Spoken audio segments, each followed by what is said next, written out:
It's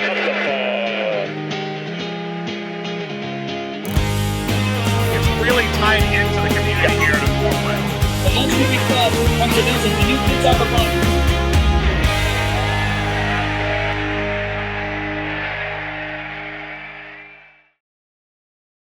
I'm Josh Duder. I'm in Seattle, Washington to watch Ballard FC of USL League 2 take on Spokane Velocity of USL League 1 and the US Open Cup. It should be a game for the ages.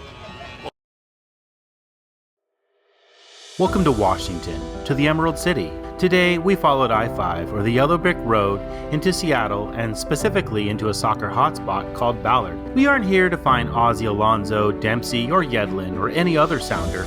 Instead, Protagonist traveled to Seattle to see the impact the Sounders organization has had on local soccer, but also to witness how clubs from different leagues can not only exist but support each other as well.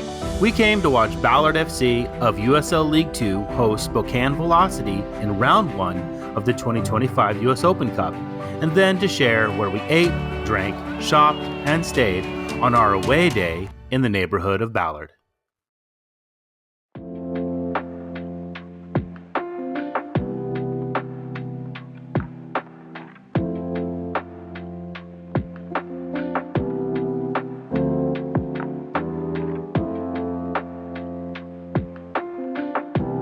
Seattle had a pretty robust soccer scene from what I know, even pre-NASL, so that's 1974.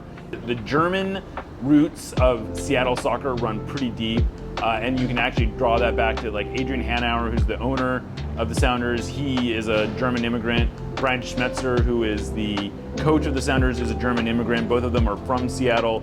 Brian Schmetzer's dad actually was sort of the guy who started the first soccer shop in Seattle, Schmetzer Sport House, which is no longer in existence, but was running up until about 10 years ago. And so a lot of immigrant, just the traditional immigrant story of soccer. Yeah, so the Sounders obviously were started in 1974. At that point, there were, I would say there is the DNA of that team still runs pretty robustly through the bloodlines of the entire scene here. If you go around to almost any club in Seattle, you're going to find former Sounders connected, not necessarily NASL era Sounders, but Sounders from the USL A-League, Seattle FC, which was a team that sort of bridged the gap between the extinction of the NASL and the start of the USL. And so that's one of the things that makes Seattle unique, I think, is just that there is really a through line that you can draw all the way back from 1974 to now, even with the MLS Sounders. Brian Schmetzer played for the NASL Sounders. A guy named Bernie James runs Crossfire, which is one of the big clubs on the east side. He is a former NASL Sounder. Jimmy Gabriel who recently died. He was a coach of the NASL Sounders who was very active in the Seattle professional scene up until, through the USL era. This is a British guy who had relocated here. Alan Hinton is he's sort of an infamous character in the Seattle soccer scene, but he legitimately was pretty connected. He was a coach of the NASL era team. He was one of the guys that brought back the USL team as the Sounders. So it's really everywhere. Everywhere you look, there are players or coaches who were directly tied to the earliest era of the Sounders. From day one, the Sounders organization has been incredibly supportive, and everything from social media, but even just, on the back end of side of things of, sitting down and brainstorming and being good partners in that way. We have a lot of direct ties to the org, but they've just been supportive all along the way. I think the Sounders, they really care about community like we do, and they know that Ballard FC is part of the community, and they've been awesome to work with. The club was founded by myself, Lamar Nagel, and our third co-founder, Chris Kamer. So we got to work, the three of us, kind of building it out. We added, to our ownership group and brought in some experienced folks around the city to help us and guide us and be good mentors to take us on the path. And then, more recently, this past summer, and then, leading into the launch in October, we added to our ownership group as well for the launch of Salmon Bay FC. So we added over 25 women to our ownership group, including 4 current NWSL players, Lou Barnes, Jess Fishlock, Olivia Vanderyacht, who played for the Reign, and then Sam Hyatt, who now plays for the Portland Thorns, but is originally from this area. So we added that. We added some folks from the Seattle Storm, WNBA ownership group, to our group, and so that was really big in terms of strengthening, especially as we're launching a women's team, adding these just powerhouse women of different, experiences to the group to really help us steer this boat in the right direction. And along the way, I had this idea of starting Ballard FC, and really was inspired from when I played for AFC Ann Arbor, and it was about really providing the highest level, pre-professional opportunity for players. So first thing we looked through was the player lens, giving players all the tools, the resources, the best quality kind of access to, sharpen their tools and become pros. And so that was the first thing we wanted to do, is make sure we're doing everything possible to make this an environment that develops players. And then second was, building community. And so I went to Ballard High School. This is the community I grew up in, I live now in. And so it's an amazing community, it's a special community. We wanted this to be kind of just a medium for people to celebrate their pride in the neighborhood, come together, enjoy some local soccer, and celebrate their neighborhood. We talked about there's kind of the two elements, right? There's the player side. The players feed off the community and the fan energy. I played in environments myself where you have 1,000 people, 2,000 people. I remember playing, when I played for AFC Ann Arbor, we played against Detroit City FC. That was when they were in the NPSL. I played in front of 7,000 people at Keyworth Stadium, and it was a huge part of my development as a player. So having fans and having that passion from fans is absolutely crucial to player development, because learning how to play under pressure, play for something bigger than yourself, that's part of being a pro. Right? When you're playing in front of 1,500 people here at Interbay, hopefully that gives you that kind of experience for when you play in front of 30,000 people at Lumen Field or wherever you're playing. It gives you a little bit of experience to kind of rest on when you get into that environment. So that fan support is huge, and the bridge keepers in particular, the sound they bring, the energy, the passion, that pours into this whole stadium, that pours into the community. It adds so much. And they have been unbelievable for the growth and the development of this club. They're crucial to it, and the best part about it for me is that they're fully independent. They started up on their own. We try and do what we can to help, like, hey, do y'all want us to come to an event and speak? But we really want to make sure that they're their own independent organization. They have our full support, and we're great partners in that, but it's not as if we started the supporters group or anything like that. They really organically founded and run. The funny thing is, there were fans before day one. There was just such an appetite for soccer at every level of the sport. And so even just after they announced the fact of Ballard FC, people were all in, and the season tickets, my understanding, is sold out like that. So even before they played their first game, even before they showed the logo or put out their first kit, people were on board with it. The story behind the Bushkeepers is, I didn't invent the group. I was at a match in 2023, and I saw there were a bunch of fans up there on the hill, and some of them had drums, vuvuzela. I felt like there was a lot of noise coming from there, from a very small group of people, and I was like, that's what I want to be doing right now, those are hardcore fans. Because keep in mind, all the games would sell out, and they still do. And so it's basically overflow seating for anybody who didn't get a ticket. And so I went up there, and it was actually started, I believe, by one of our players' fathers. Alex Mejia, our striker. His dad, I believe, built a bench up there to watch the Seattle Pacific University games during quarantine when nobody was let into the stadium. That makes sense. So now there's little benches that are built up there, and people go sit there and watch Ballard games. I have to admit something. I am a brand new soccer fan. I grew up as a gymnast, so I was a chauvinist about other sports, especially sports with balls. I thought that if you weren't flipping, if you weren't risking your life and doing super dangerously, then how was that even a sport?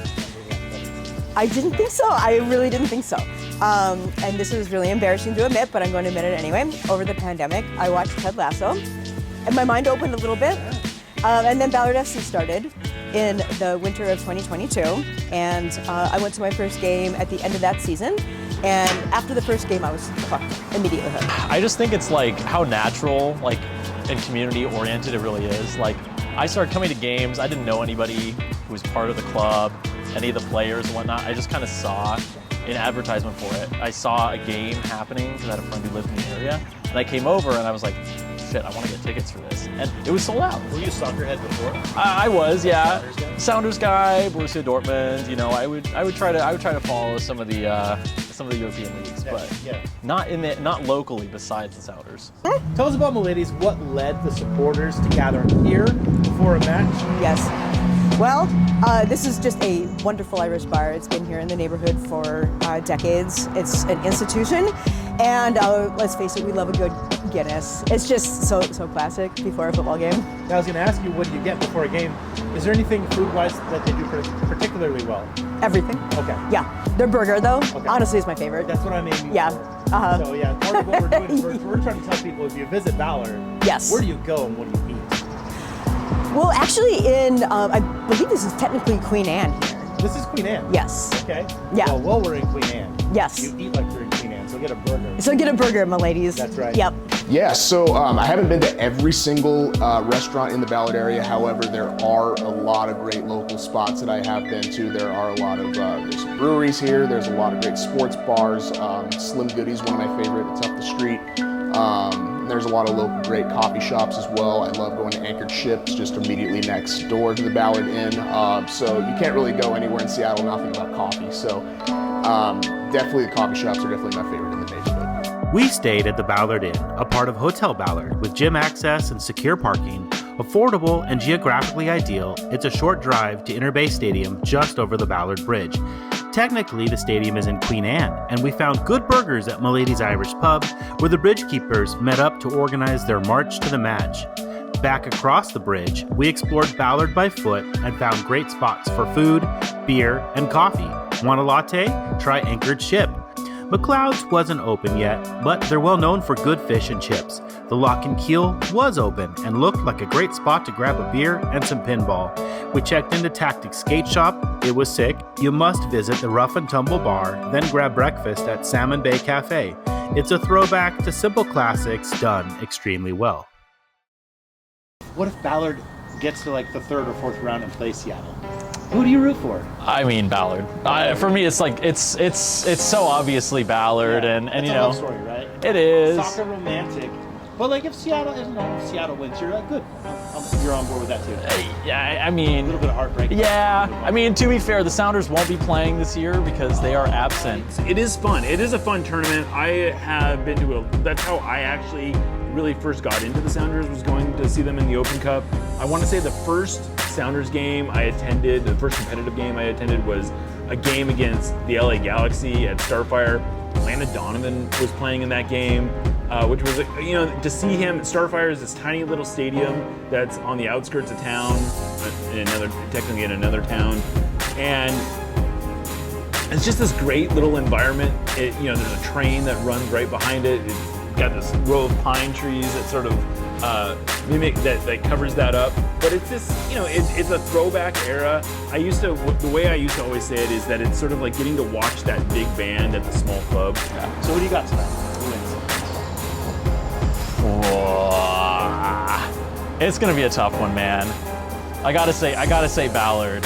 It's gonna be really close. If Ballard FC were to beat Spokane Velocity, which they almost did last year, that's a big story for us, for sure. Oh yeah, I'm pumped up. Everyone's pumped up. Our team looks good. Spokane is a very good team, and they're a great organization. I mean, I've been lucky enough to meet Ryan and their team and go watch and shadow them a year ago for their inaugural match, and obviously then we got to see them here at Memorial Stadium last year in the Open Cup. I have nothing but respect for them. I know how much quality they have, but you got to go into every game feeling confident, and looking at our team, looking at the squad, watching the way we prepared, I feel really good about it and ready for some revenge for sure. Yeah, the bleachers are sold out already. They were last night. The beer garden is jumping. I mean, I think we got like 50 tickets left for the beer garden, so we are probably gonna have the biggest crowd here we ever had. Literally standing room. Yeah, that's 50 tickets in standing room, so it's gonna be the biggest crowd. Yeah, we've pushed the limit on what we think capacity is here, and so we've sold the most tickets to a game here that we ever have. So it's gonna be pretty fun. I don't know. You know what? My prediction for this game: Spokane red card. Spokane red card, and we're gonna score at least one in regulation, and we're gonna pull away from it. And I would say that's an easier one to get excited about as both a fan and a journalist, because they're not my team. Like Spokane Velocity is not my team, and they're also a lower level professional team, so it's not quite. But if the Sounders were to lose to a Ballard FC, that would be a tough one to swallow. But that's part of the magic of the Open Cup. You know, last year the Sounders played LAFC at that stadium in the Open Cup semifinals. Olivier Giroud, he might not have played, but Denny Wonga definitely played. And so it's like, you know, these are kind of cool little things that happen in this tournament. And there's this very silly picture of Denny Wonga taking a piss by just going into the corner. And it's like, this is the kind of thing that happens. Like, you would never see that at MLS Stadium. Right. But this is the kind of thing that happens. The magic of the cup. The magic of the cup, exactly.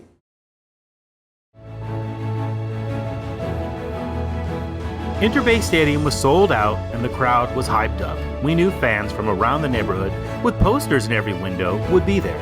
There were Spokane supporters too, giving the atmosphere a little more tension.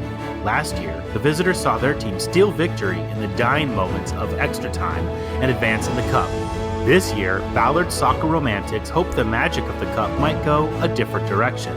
As the game wore on and both sides missed solid chances, both sets of fans became uneasy, feeling extra time and maybe even penalties were in the offing. Penalties were not meant to be, nor any joy for Ballard, as Spokane Velocity found another late game winner to advance in the Open Cup again. While we're excited for our friends in Spokane, our hearts go out to the friends we made in Seattle. I guess we'll have to come back next year just to get the ending you deserve.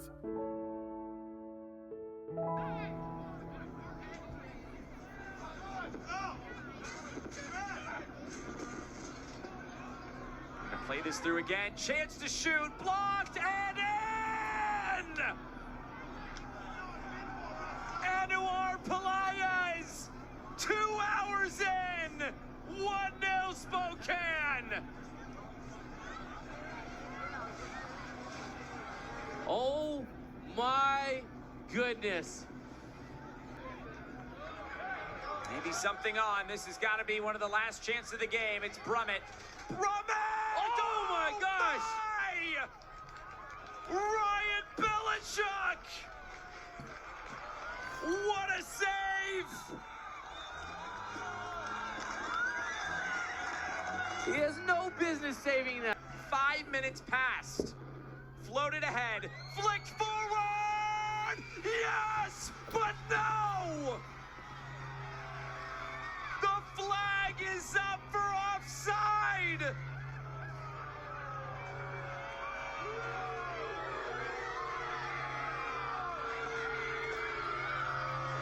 Heartbreak in Ballard, and a yellow card given.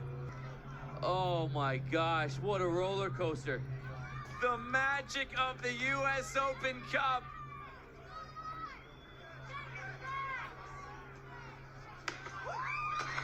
Fireworks, the pyrotechnics have come out here at Interbay Stadium.